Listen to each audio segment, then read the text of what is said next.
अस्सलाम वालेकुम स्टूडेंट्स। उम्मीद करता हूँ आप तमाम बच्चे खैर आफ़ियत से होंगे। अल्लाह ताला आप सबको अपने हिफ्ज़ो अमान में रखे। आज के इस लेक्चर के अंदर physics class 9th new book chapter number 2 kinematics की एक्सरसाइज में से MCQs को कवर अप करेंगे इंशाल्लाह। फर्स्ट MCQ है 2.1, the numerical ratio of displacement to distance is. अब रेशो से मुराद होता है दो वैल्यूज़ को आपस में डिवाइड करना। तो यहाँ पर डिस्प्लेसमेंट और डिस्टेंस को आपस में मैथमेटिकली डिवाइड करते हैं और चेक करते हैं कि इनमें से कौन सा ऑप्शन जो है वो करेक्ट है। अब बच्चों हम लोगों ने न्यूमेरिकल रेशो फाइंड करनी है डिस्प्लेसमेंट और डिस्टेंस की, तो दोनों को आपस में डिवाइड करके चेक करते हैं। अब देखें डिस्प्लेसमेंट और डिस्टेंस क्या होता है। चैप्टर में हम लोगों ने पढ़ा था कोई भी दो पॉइंट्स हैं ए और बी, ए से बी की तरफ जाएं या बी से ए की तरफ जाएं, तो यहाँ पर दो डिस्टेंसेस मौजूद हैं। अगर हम एक्चुअल पाथ की बात करें या लॉन्गेस्ट पाथ की बात करें उससे हम कहते हैं कि ये डिस्टेंस है, और अगर हम शॉर्टेस्ट पाथ की बात करते हैं तो इससे मुराद होता है कि वहाँ पे डिस्प्लेसमेंट की बात हो रही है। तो डिस्प्लेसमेंट हमेशा डिस्टेंस से छोटा होता है। अब लेट्स से कि यहाँ से यहाँ तक जो पाथ है इसका फासला है 12, तो ये डिस्प्लेसमेंट हो जाएगा। ओवर डिस्टेंस क्या होगा, यहाँ से यहाँ तक का पाथ, डिस्टेंस हमेशा डिस्प्लेसमेंट से ज़्यादा होता है। लेट्स से कि यहाँ से यहाँ तक का जो फासला है वो 15 है। इनको अगर हम डिवाइड करेंगे तो बच्चों इसका आंसर आएगा 0.8। ठीक है, अब देखें 0.8 जो है वो लेस देन 1 है, 1 से छोटा है। अब मिसाल के तौर पे कि यहाँ पे दोबारा से दो पोजीशंस हैं ए और बी। अब ए से बी की तरफ जाना है और बी से अगर ए की तरफ आना है, तो दोनों के लिए एक ही पाथ है हमारे पास, और पाथ ही कोई नहीं है। अब यहाँ पे डिस्टेंस और डिस्प्लेसमेंट दोनों बराबर आ गए हैं। तो लेट्स से कि डिस्प्लेसमेंट 12 है, तो इट्स मीन के डिस्टेंस भी कितना है 12, क्योंकि पाथ ही अब एक है। तो डिवाइड करेंगे तो इसका आंसर आ जाएगा 1। यहाँ से हम लोग ये रिजल्ट कंक्लूड करते हैं कि न्यूमेरिकल रेशो डिस्प्लेसमेंट और डिस्टेंस की इसका आंसर या इक्वल टू 1 आ सकता है या 1 से लेस आ सकता है। Hence the correct option is option D, equal to और less than 1। MCQ number 2.2, if a body does not change its position with respect to some fixed point, then it will be in a state of। अब इसके correct option को choose करने के लिए visit करते हैं book का page number 32। Page number 32 के ऊपर डेफिनेशन मौजूद है, if a body does not change its position with respect to its surroundings. यहाँ पर सराउंडिंग्स भी आ सकता है या फिक्स्ड पॉइंट भी आ सकता है। Then it is said to be at rest. Hence, the correct option is A, rest. 2.3 MCQ. A ball is dropped from the top of a tower. The distance covered by it in the first second. अब ये mathematically solve होने वाला है। Mathematically इसको solve करते हैं और correct option provide करते हैं। अब अच्छा यहाँ पर लेट करें कि ये टावर है और इस टावर की टॉप हाइट के ऊपर से हम लोगों ने एक बॉल को नीचे ज़मीन की तरफ फेंकना है। तो उसने कहा कि 1 सेकंड के बाद ये जो बॉल है ये ज़मीन की तरफ कितना डिस्टेंस कवर अप कर लेगा। अब टाइम उसने यहाँ पे दिया है 1 सेकंड और उसने कहा डिस्टेंस फाइंड आउट कर दें।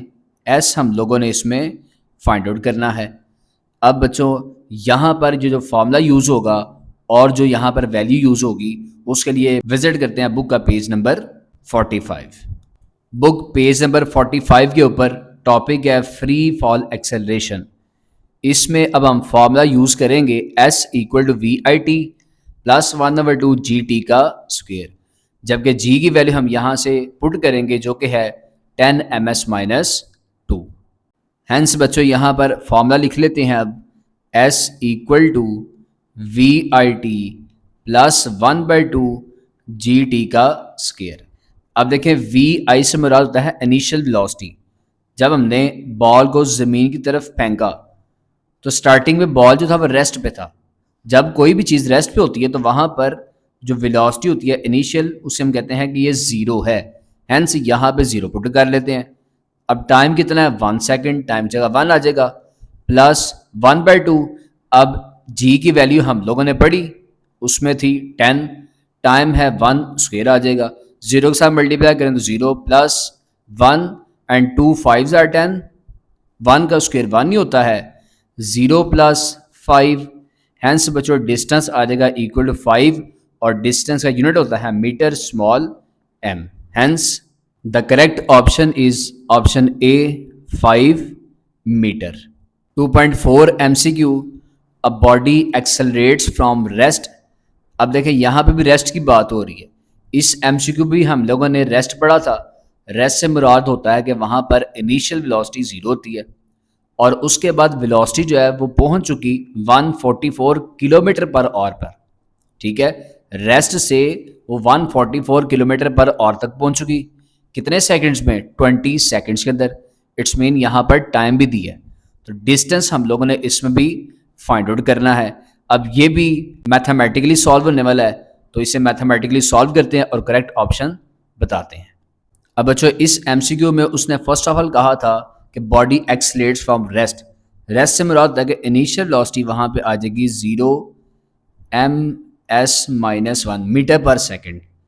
अब इसके बाद वेलोसिटी पहुँच चुकी थी, तो उससे फिर कहते हैं फाइनल वेलोसिटी, जो कि आई थी 144 किलोमीटर पर आवर और टाइम वहाँ उसने बताया था 20 सेकंड्स के अंदर, टाइम आ जाएगा 20 सेकंड्स। अब ये मीटर पर सेकंड है और ये किलोमीटर पर आवर है। इसे मीटर पर सेकंड में कन्वर्ट करने के लिए इसे मल्टीप्लाई करते हैं 1000 के साथ और इसे डिवाइड करते हैं 3600 के साथ। ये आप लोगों ने कन्वर्जन ज़ुबानी याद रखनी है। अब इसको कैलकुलेटर के थ्रू जब मल्टीप्लाई करवाएंगे, मल्टीप्लाई 1000 डिवाइडेड बाय 3600, तो यहाँ से फाइनल वेलोसिटी आ जाएगी 40 मीटर पर सेकंड। इसमें भी हम लोगों ने फाइंड आउट करना है डिस्टेंस विच इज़ s। अब इसमें दो फार्मूला यूज़ हो रहे हैं। पहला फार्मूला जो इसमें यूज़ होगा उसके लिए विजिट करते हैं बुक का पेज नंबर 44। फर्स्ट फार्मूला जो इसमें यूज़ होगा वो है 2as equal to VF square minus VI square. Next formula जो इसमें यूज़ होगा उसके लिए विजिट करते हैं बुक का पेज नंबर 37। पेज नंबर 37 पे सेकंड फार्मूला यूज़ होगा A equal to VF minus VI by T। अब फाइनली इस MCQ को सॉल्व करते हैं। अब बच्चों मैंने यहाँ पे दोनों फार्मूलाज लिख लिए हैं। अब इसमें 1 बाय 1 करके वैल्यूज पुट अप करते हैं। पहले इसमें कर लेते हैं। A इक्वल टू VF यहाँ से आएगा 40 माइनस VI यहाँ से आएगा 0 ओवर में T आ जाएगा 20। इसको सॉल्व करते हैं तो आंसर आएगा 2, ठीक है। अब इस फॉर्म में वैल्यूज पुट अप करते हैं। 2 आएगा, A की जगह 2 आ जाएगा यहाँ से। S हम लोगों ने फाइंड आउट करना है इक्वल टू VF है 40 और इस पर है स्क्वायर माइनस VI है 0 और इस पर भी है square. 2 multiply by 2 answer is 4। 4 multiply by S equal to 40 का स्क्वायर होता है 1600 माइनस 0 का स्क्वायर 0 ही होता है।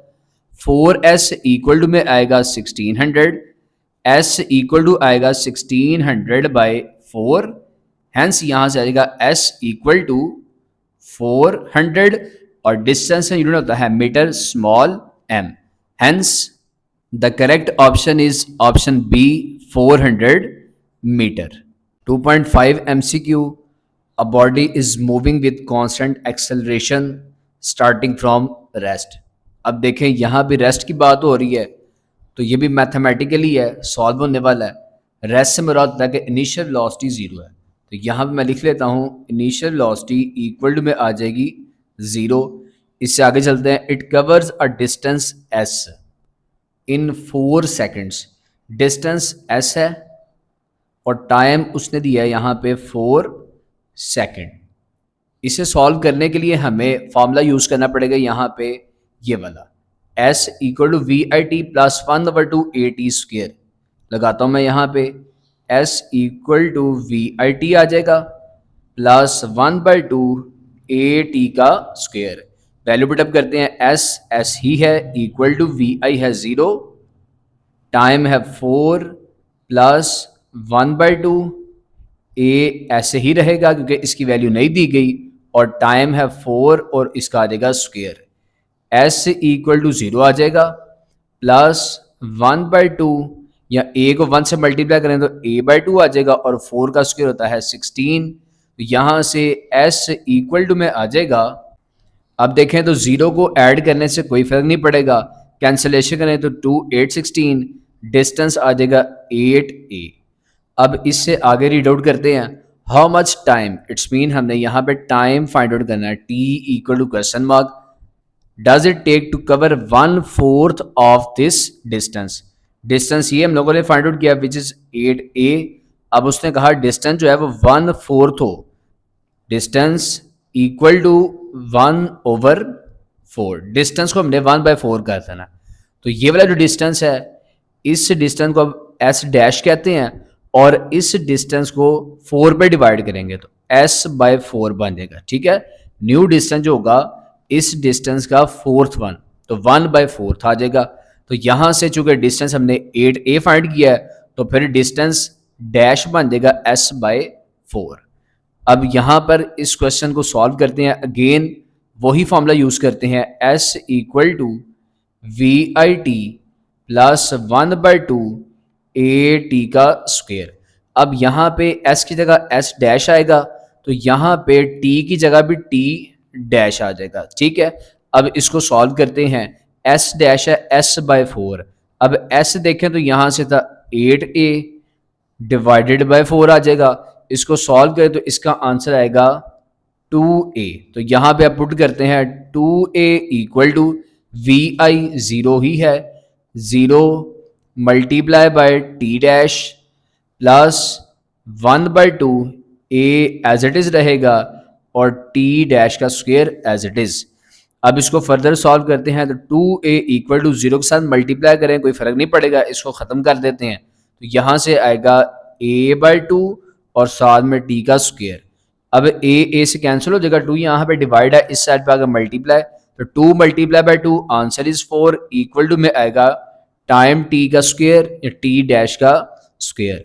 अब स्क्वायर को स्क्वायर रूट कैंसिल करता है, दोनों साइड पे लेते हैं तो यहाँ से बच्चों टाइम आ जाएगा इक्वल टू 2। देखें टाइम हम लोगों ने यहाँ पे फाइंड आउट कर दिया है विच इज 2 और टाइम का यूनिट होता है second, hence the correct option is option B 2 second. 2.6 MCQ, displacement time graphs of two objects A and B are shown in the figure। A and B जो है objects उनके graph दिए गए हैं इस फिगर के अंदर और उसने कहा पॉइंट आउट करें ट्रू स्टेटमेंट। अब बच्चों ग्राफ देखना आना चाहिए, ये देखें ये जो एक्सिस है इसे एक्स एक्सिस कहते हैं, इस पर टाइम है और time left to right increase कर रहा है। ठीक है, अब यहां से तो डिस्टेंस है, डिस्टेंस बॉटम टू टॉप जो है वो इंक्रीज कर रहा है।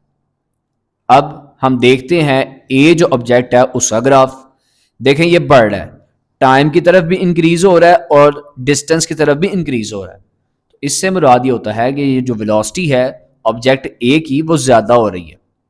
अब बी ऑब्जेक्ट को देखते हैं, इसका ग्राफ देखें तो टाइम की तरफ ज्यादा हो रहा है लेकिन डिस्टेंस नहीं कवर कर रहा, इससे मुराद है इसकी वेलोसिटी जो है वो कम है। ए ऑब्जेक्ट जो है उसकी वेलोसिटी ज्यादा है और जो बी ऑब्जेक्ट है उसकी वेलोसिटी ए के कंपैरेटिवली कम है। देखते हैं अब इसकी स्टेटमेंट्स, ये देखें फर्स्ट में ही लिखा हुआ है the velocity of A is greater than B, hence the correct option is A. 2.7 MCQ, the area under speed time graph is numerically equal to. इसके लिए इसी पेज के ऊपर यहां पर की पॉइंट में हमें उसने बताया the area under speed time graph is numerically equal होती है ये distance covered by the object. अब यहां से करेक्ट ऑप्शन देखते हैं तो correct option is option D distance covered. 2.8 MCQ, gradient of speed time graph is equal to. जो स्पीड टाइम ग्राफ का ग्रेडियंट है वो किसके इक्वल होता है, इसके लिए विजिट करते हैं बुक का page number 43। Page number 43 topic 2.10 gradient of speed time graph, yellow block में लिखा हुआ है ये इक्वल टू होता है average acceleration of the body, hence correct option is option C acceleration. 2.9 MCQ, gradient of distance time graph is equal to. इसके correct option के लिए विजिट करते हैं बुक का page number 41। Book page number 41 topic 2.8, इसमें yellow block definition है gradient of distance time graph ये equal होता है average speed of the body, hence the correct option is option A speed. 2.10 last MCQ है, a car accelerates uniformly from 80.5 kilometre per hour at t equal to 0 to 113 kilometre per hour at t equal to 9 seconds. इसमें बता रहा है कि जो car है accelerates कर रही है। एक्सेलरेट से मुराद होता है कि उसकी जो वेलोसिटी है वो इंक्रीज कर रही है। देखें 80.5 से इंक्रीज होके 113 किलोमीटर पर आवर तक पहुंच गई 9 सेकंड्स के अंदर। तो कौन सा ग्राफ है जो कि इस कार की मोशन को बेस्ट डिस्क्राइब कर रहा है? अब बच्चों यहाँ पे देखें तो वेलोसिटी इसकी जो है वो 80.5 से स्टार्ट हो रही है और 113 तक जा रही है। ग्राफ बी में हमें इस चीज़ का आइडिया होता है कि यहाँ पे देखें जो वेलोसिटी है ये जीरो से स्टार्ट हो रही है, तो जीरो से स्टार्ट हो रही है और एंड कर रही है ये अप टू सो ऑन। जबकि यहाँ पे देखें तो उसने कहा जो कार की वेलोसिटी है वो 80.5 से स्टार्ट हो रही है, तो इट्स मीन ग्राफ जो बी है ये डिस्क्राइब नहीं कर रहा है इसकी मोशन को। इसके बाद डी में देखें तो वेलोसिटी स्टार्ट तो उसने खैर कर लिया 80.5 से लेट से, लेकिन जब टाइम इंक्रीज हो रहा है, टाइम बढ़ रहा है, तो उसकी वेलोसिटी कम होती जा रही है और अल्टीमेटली उसकी वेलोसिटी जीरो हो गई है। जबकि यहाँ पे ये केस नहीं है, वेलोसिटी उसकी इंक्रीज कर रही है, यहाँ पे वेलोसिटी डिक्रीज कर रही है। तो ग्राफ डी भी डिस्क्राइब नहीं कर रहा इसकी मोशन को। अब ग्राफ ए रह गया और ग्राफ सी रह गया। इन दोनों में देखें तो वेलोसिटी जो है वो जीरो से स्टार्ट नहीं हो रही, लेकिन यहां पर उसने कहा जो कार एक्सेलरेट कर रही है वो यूनिफॉर्मली कर रही है। यूनिफॉर्मली क्या होता है? किस तरीके से देखें, यहां पर लाइन जो है स्ट्रेट है, स्ट्रेट जो ग्राफ होता है वो यूनिफॉर्मली को शो करता है। यहां पे जो लाइन है देखें, ये जो लाइन है वो स्ट्रेट नहीं है, इस तरीके से बेंड हो रही है, तो ये नॉन यूनिफॉर्मली को रिप्रेजेंट करता है। हेंस यहां पे उसने यूनिफॉर्मली की बात की है। So the correct option C. यहां पर तमाम के तमाम एमसीक्यूज फिनिश होते हैं। नेक्स्ट लेक्चर में इंशाल्लाह हम इस question number B short answer questions finish करेंगे, जिसकी वीडियो का लिंक भी मैं आपको इंशाल्लाह डिस्क्रिप्शन में प्रोवाइड कर दूंगा। अपनी बहुत सी दुआओं में याद रखिएगा। अल्लाह ताला आप सबको अपने हिफ्ज़ो अमान में रखे। फ़ी अमानिल्लाह।